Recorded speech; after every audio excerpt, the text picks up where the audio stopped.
మన తలరాతలు మార్చాలంటే ఎవరు మారుస్తారంటే మనమే మార్చుకోవాలి. ఎలా మార్చుకోవాలి అని అంటే ఈ లోకంలో ఎన్నో పద్ధతులు ఉంటాయి, అవి కాదు. కానీ ప్రభు అంటున్నాడు, నీ తలరాత మార్చుకునే శక్తి నీ చేతుల్లో ఉంది. ఎలాగో తెలుసా? నువ్వు ప్రార్థన చేయి, నీ తలరాత మారుస్తాడు.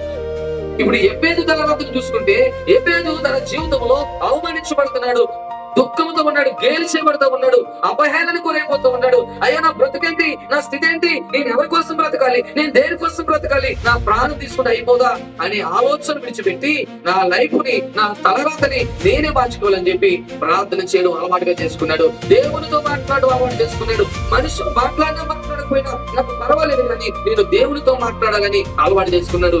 దేవునితో మాట్లాడిన తర్వాత తన స్థితిగతులు మారిపోతా ఉన్నాయి. ఇక్కడ